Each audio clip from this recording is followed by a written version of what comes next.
Hi, dear friends. Today we are going to study describe people according to their appearance. ඔව් යාළුවනේ අද අපි ඉගෙන ගන්න යන්නේ කෙනෙකුගේ බාහිර පෙනුම අනුව ඔහු විස්තර කරන ආකාරයයි. Actually here we have to describe people's outer look of physical appearance as well as their qualities, character, personality, inner traits, etc. ඇත්තටම අපිට මෙහිදී සිද්ධ වෙනවා කෙනෙක්ගේ බාහිර පෙනුම විස්තර කරන්න ඒ වගේම ඔහුගේ ගුණාංග පිළිබඳව චරිතය පිළිබඳව ඔහුගේ පෞරුෂය පිළිබඳව ඒ වගේම ඔහුගේ අභ්‍යන්තර ගති ලක්ෂණ පිළිබඳවත් අපිට මෙහිදී පැහැදිලි කරන්න සිද්ධ වෙනවා. When we speak about a physical appearance of a person අපි කෙනෙක්ගේ බාහිර ස්වරූපය ගැන කතා කරද්දී අපිට සිද්ධ වෙනවා එයාගේ ෆේස් මුහුණ පිළිබඳව කතා කරන්න, කම්ප්ලෙක්ෂන් ශරීර වර්ණය පිළිබඳව කතා කරන්න, ඒ වගේම ඒජ් පේන විදිහට වයස පිළිබඳව කතා කරන්න, hair කොණ්ඩේ ගැන කතා කරන්න, mouth කට ගැන කතා කරන්න, nose නහය ගැන කතා කරන්න, ඒ වගේම build එයාගේ සාමාන්‍ය ශරීරයේ වැඩිම පිළිබඳව කතා කරන්න, height එයාගේ උස පිළිබඳව කතා කරන්න, eyes එයාගේ ඇස් පිළිබඳව කතා කරන්න, ඒ වගේම walk ගමන මෙන්න මේවා පිළිබඳව අපිට කතා කරන්න සිද්ධ වෙනවා. මේ සඳහා අපිට විශාල නාම විශේෂණ ප්‍රමාණයක් එහෙම නැත්නම් adjectives ප්‍රමාණයක් භාවිත කරන්න වෙනවා. අපි දැන් බලමු එකිනෙක වෙනම අරගෙන මේ සඳහා යොදා ගන්නා වූ adjectives මොනවාද කියලා. මේ දී ඇති වචන සමග මේ දී ඇති පින්තූරේ ඊටාම සූක්ෂම ලෙස පරීක්ෂා කර බලන්න ඔබට පැහැදිලි වෙනවා මේ ආකාරයෙන් පුද්ගලයන් අපේ සමාජයේ ඉන්න බව ඒ වගේම ඔවුන්ව විස්තර කිරීම සඳහා මේ වචන යොදා ගත යුතු බව. face, shape of the face. කෙනෙකුගේ මුහුණේ ස්වරූපය පිළිබඳ කතා කරන විට අපි ඉංග්‍රීසි භාෂාවේ යොදා ගන්නා වූ නාම විශේෂණ සමග මෙම පින්තූරය පැහැදිලිව ගලපා තේරුම් ගන්න. oval face ඉලිප්සිය හැඩැති මුහුණ. long face දිග හැඩැති මුහුණ. round face round හැඩැති මුහුණ. square face කොටු හැඩැති මුහුණ. diamond face දියමන්තියක ස්වරූපයගත් මුහුණ. heart face හදවතක ස්වරූපයගත් මුහුණ. clean shaven face රැවුල කපා හොඳින් පිරිසිදු කරන ලද මුහුණ. අපි පිරිමි කෙනෙකුගේ මුහුණ ගැන කතා කරද්දී ඔහුගේ මුහුණේ තියෙන රැවුල අනුව මෙන්න මේ නාම විශේෂණ යොදාගෙන විස්තර කරන්න පුළුවන්. goatee මෙයින් අදහස් කරන්නේ එළුවෙකුගේ වැනි රැවුලක් තිබෙන යන්න. sideburns කම්බුල් දෙපැත්තෙන් පහළටම සිටිනසේ රැවුල වවා ඇති යන අදහස. soul patch යටි තොලට පහළින් කුඩා කොටසක ඇති රැවුල. handlebar mustache handlebar එකක් වගේ ඇති උඩු රැවුල. pencil mustache පැන්සල් ඉරක් වැනි උඩු රැවුල. big scruffy beard ගණට වැඩුණු අක්‍රමවත්ව මුහුණ පුරා ඇති රැවුල. neatly trimmed beard කොටට කපන ලද ක්‍රමානුකූලව පවත්වාගෙන යන රැවුල. බලන්න මෙම වැකි කීපය දිහා. Uncle Frank has a soul patch. Uncle Frankට තියෙන්නේ soul patch එකක්. එහෙම නැත්නම් යටිතොලට යටින් කුඩාවට වවන ලද රැවුලක්. His big scruffy beard brings a rough look. ඔහුගේ මුහුණ පුරා අක්‍රමවත්ව වැවුණු රැවුල ඔහුට රෞද්‍ර පෙනුමක් ගෙන දෙනවා. That neatly trimmed beard young man is our boss. අර ක්‍රමානුකූලව රැවුල කපන ලද තරුණ මිනිසා අපේ ආයතන ප්‍රධානියා. I don't like handlebar mustache. මම කැමති නෑ හැන්ඩල් බා මස්ටෑෂ් එකකට. නැත්නම් හැන්ඩල් බා එකක් වැනි උඩු රැවුලකට. hair. When we describe a person, we must speak about his hair. අපි කෙනෙක් ගැන කතා කරද්දී කෙනෙක්ව විස්තර කරද්දී ඔහුගේ කෙස් ගැන කතා කළ යුතුමයි. ඔහුගේ එහෙම නැත්නම් ඇයගේ කොණ්ඩේ ස්වරූපය අනුව යොදාගත හැකි විශාල නාම විශේෂණ ප්‍රමාණයක් අපිට ඉංග්‍රීසි භාෂාවේදී හඳුනා ගන්න පුළුවන්. Now let's try to understand these adjectives with the pictures. Curly hair, බොකුටු කොණ්ඩය, wavy hair, රැලි වැටුණු කොණ්ඩය, spiky hair, කූරු මෙන් උල් වූ කොණ්ඩය, straight hair, ඍජුව නැත්නම් කෙලින් පිහිටි කොණ්ඩය, bald, කෙස් නැති, thick hair, ඝන කොණ්ඩයක් ඇති, thin hair, තුනී කොණ්ඩයක් ඇති, long hair, දිග කොණ්ඩය ඇති, short hair, කොට කොණ්ඩය ඇති, ponytail, පෝනියෙකුගේ වලිගයක් වැනි, brunette, තද දුඹුරු හෝ කළු වර්ණ ඇති, pigtails, ඌරු වලිගයක් නැත්නම් කොට කොණ්ඩයක් ඇති, medium, මධ්‍යම ප්‍රමාණයේ, black hair, කළු පැහැති කෙස් ඇති, brown hair, දුඹුරු පැහැති කෙස් ඇති, red hair, රතු පැහැති කෙස් ඇති, blonde hair, ලා පැහැති කෙස් ඇති, grey hair, අලු පැහැති කෙස් ඇති,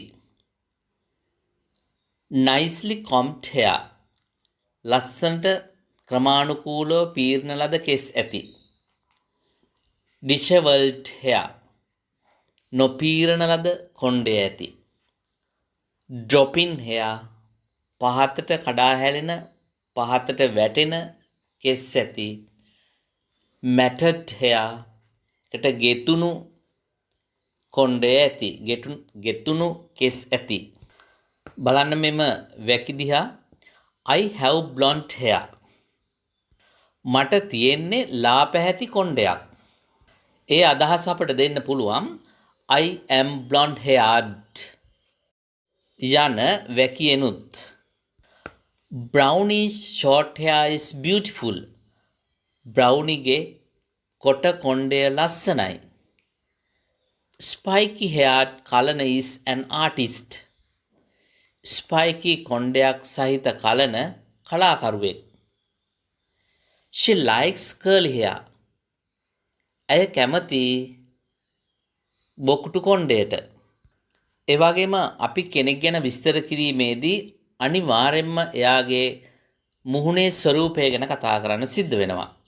ඉතින් අපි කෙනෙකුගේ කට, තොල්වල පිහිටීම, දත්වල ස්වරූපය ගැන කතා කිරීමට යොදා ගන්නා වූ adjectives කීපයක් අධ්‍යයනය කරමු. mouth, wide mouth, පුළුල්ව පිහිටි නැත්නම් පළල්ව පිහිටි කට, narrow mouth, පටු ආකාරයට පිහිටි කට, wide lips, පළල්ව පිහිටි තොල් ඇති, thin lips, කුඩාවට පිහිටි තොල් ඇති, downward turned lips, පහළ දෙසට හැරුණු තොල් ඇති, heart shaped lips, හදවතක ස්වරූපයට පිහිටි තොල් ඇති, heavy lower lips, බර පහළ තොල් ඇති, heavy upper lips, බර උඩ තොල් ඇති, full lips, පිරුණු තොල් ඇති, round lips, රවුමට පිහිටි තොල් ඇති, bow shaped lips, දුන්නක ස්වරූපයට පිහිටි තොල් ඇති. ස්මූත් ලිප්ස් සියුමැලි තොල් ඇති. රෝසි ලිප්ස් රෝස හැඩැති තොල් ඇති. අපි කෙනෙකුගේ දත් ගැන කතා කරද්දී අපිට යොදා ගන්න පුළුවන් මෙන්න මේ නාම විශේෂණ. pearl teeth මුතුවන් දත් ඇති. tarted teeth මැලියම් නැත්නම් අඳුරු පැහැති දත් ඇති. protrusive teeth නෙරා ඇති දත් ඇති. බලන්න මෙම වැකි දිහා. that white mouth lady is talkative. අර පළල් කටක් ඇති කාන්තාව කටකාරයි. he has thin lips. ඔහුට තියෙන්නේ කුඩා තොල් පෙති. your rosy lips arouse my feelings. ඔබගේ රෝස පැහැති තොල් මගේ හැඟීම් උද්දීපනය කළා. please protect your pearl teeth. කරුණාකර ඔබගේ මුතුවන් දත් රැකගන්න. nose.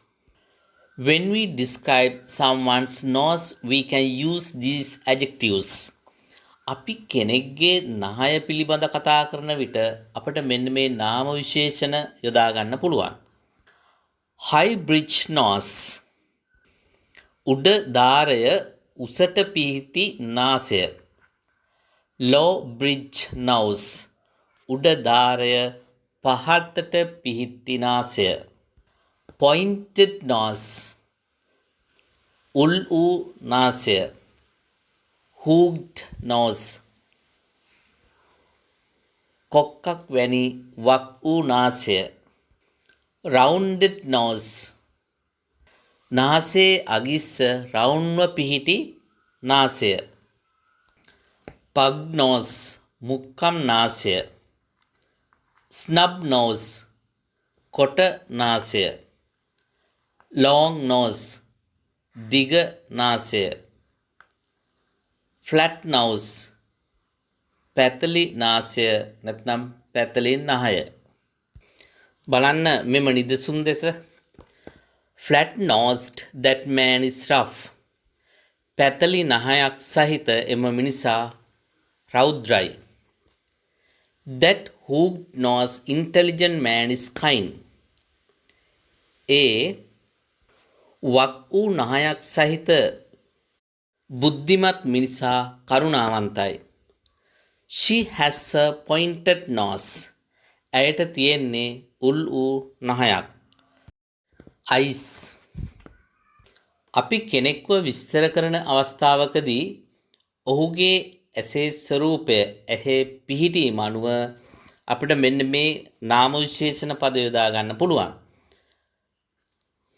ඒවා දී ඇති පින්තූර සමග ඊටාම හොඳින් අධ්‍යයනය කර වෙනස හඳුනා ගන්න. close set eyes, monolid eyes, deep set eyes, upturned eyes, almond eyes, wide set eyes, hooded eyes, protruding eyes උඩට මතු වූ නැතහොත් නිරා ඇති ඇස්. downturned eyes පහළට හැරුණු ඇස්. expressive eyes ප්‍රකාශක ඇස්. emotional eyes භාවාත්මක ඇස්. sad looking eyes දුක්මුසු පෙනුමක් ඇති ඇස්. astral eyes දිව්‍යමය නැත්නම් තාරකාමය හැඩති ඇස්. bright eyes දීප්තිමත් ඇස්. beady eyes පබළු ඇටයක් වැනි දිලිසෙන ඇස්. dewy eyes පින්නෙන් ආකාරයේ තෙත් වූ ඇස්. passionless eyes විරාගී ඇස්. passionate eyes සරාගී ඇස්. drowsy eyes, අලස, කම්මැලි ඇස්. complexion කෙනෙක් ගැන විස්තර කිරීමේදී ඔහුගේ හමේ ස්වරූපය ගැන අනිවාර්යයෙන්ම කතා කළ යුතු අංගයක් වෙනවා. complexion වශයෙන් හැඳින්වෙන්නේ එය. මෙහිදී ශරීර වර්ණය fair සුදු, light skinned පැහැපත් හමක් ඇති, tan තලෙලු, pale සුදු මැලි, dark skinned අඳුරු පැහැයක් ඇති හමක් සහිත, black කළු යන යෙදුම් යොදා ගන්න පුළුවන්. When describing people, we should speak about height and build. පුද්ගලයන් විස්තර කිරීමේදී ඔවුන්ගේ ශරීරයේ වැඩිම පිළිබඳව කතා කරන්න සිද්ධ වෙනවා. එහිදී height නැතහොත් උස ගැන කතා කිරීමේදී යොදා ගන්නා නාම විශේෂණ වන්නේ short, මිටි, tall උස, of average height මධ්‍යම ප්‍රමාණයේ උස, of medium height very tall ඉතාම උස වැනි පද යොදා ගන්න පුළුවන්. එමෙන්ම around 5 feet 5 inches වැනි සංඛ්‍යාත්මක වශයෙන් යොදා ගන්නත් පුළුවන්. ඒ වගේම කෙනෙක්ගේ ශරීරයේ බර අණුව කෙනෙක්ව විස්තර කරන්න පුළුවන්. අපිට පෙනෙන ස්වරූපය අනුව වඩාත්ම බර යන අදහස දෙන plump, chubby, overweight, large, big වැනි වචන යොදා ගන්න පුළුවන්. ඒ වගේම heavy යන අදහස දෙන curvy, curvaceous, womanly, well built, muscly වැනි වචන යොදා ගන්නත් පුළුවන්. ඒ වගේම සැහැල්ලු යන අදහස දෙන lighter යන අදහසින් slender, slim, lean, slight, lanky වැනි වචන යොදා ගන්නත් පුළුවන්. ඊටත් වඩා බර අඩුම යන අදහස දෙන skinny, bony වැනි වචන යොදා ගන්නත් පුළුවන්. මෙම වැකි කීපය බලමු. My uncle is tall and well built. මගේ මාමා උස හොඳට වැඩුණු කෙනෙක්. But his brother is short and chubby. නමුත් ඔහුගේ සොහොයුරා මිටි තරබාරු කෙනෙක්.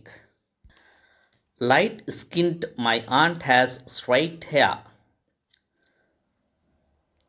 පැහැපත් හමක් ඇති මගේ නැන්දට තියෙන්නේ දිගට වැටෙන කොණ්ඩයක්. She has beady eyes and pearl teeth.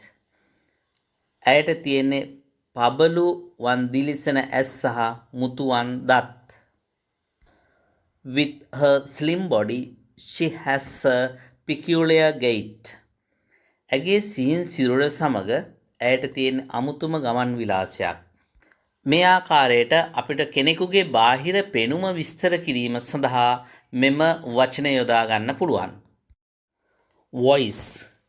එවැගේම කෙනෙක් ගැන විස්තර කිරීමේදී ඔහුගේ කටහඬ කෙරෙහිත් අපේ අවධානය යොමු කළ යුතු වෙනවා. ඒ සඳහා යොදාගත හැකි වචන කීපයක් අපි මෙහෙම බලමු. croaky voice. කලහ ප්‍රිය කටහඬ. flat voice. පැතලි කටහඬක්. high pitch voice. ඉහළ ස්වරයක් සහිත කටහඬක්. husky voice. බැරෑඬි නැත්නම් ගොරෝසු කටහඬක්. modulated voice. උස් පහත් කර කතා කරන්න පුළුවන් කටහඬක්. nasal voice. නහයෙන් කතා කරන කටහඬක්. silvery voice. මෘදු ඒ වගේම ලස්සන කටහඬක්. sing song voice. ඉහළ පහළ යා හැකි කටහඬක්. wobbly voice සැලෙන නැත්නම් දුබල කටහඬක්. booming voice පැහැදිලි නැති කටහඬක්. gruff voice රළු කටහඬක්, රළු කරකස කටහඬක්. bubbly voice උතුරා යන නැත්නම් ප්‍රමෝදිත කටහඬක්. mutter or mumble voice කුටු ගාන නැත්නම් කෙඳිරි ගාන කටහඬක්. stutter voice ගොත ගහන කටහඬක්. මෙම වාක්‍යයන් තේරුම් ගනිමු. This is my best friend. He is young boy of 20 years old. His tan in complexion. He is slim and is of average height of 5 feet and 4 inches. He has black curly hair with sideburns. His soul patch and closed eyes add a funny look. He has a long face and a small pointed nose. He has bow-shaped red lips. He has a pleasant look and silvery voice, which can attract anyone easily. අපි අද පාඩමෙන් ඉගෙන ගත්තා කෙනෙක්ගේ බාහිර ස්වරූපය විස්තර කිරීමේදී යොදා ගන්නා නැත්නම් outer look or physical appearance එක විස්තර කිරීම සඳහා යොදා ගන්නා වූ පද ඒ වගේම නාම විශේෂණ. what he or she look like යන ප්‍රශ්නයට විතරයි අපි මෙහිදී පිළිතුරු වශයෙන් කරුණු ගොනු කරගත්තේ. අපි මතක තියාගන්න ඕනේ මීට අමතරව පුද්ගලයෙක් ගැන විස්තර කිරීමේදී ඔහුගේ qualities, වගේම ඔහුගේ character, වගේම ඔහුගේ personality සහ ඔහුගේ inner traits යනාදී පිළිබඳවත් විස්තර කළ යුතුයි කියන එක.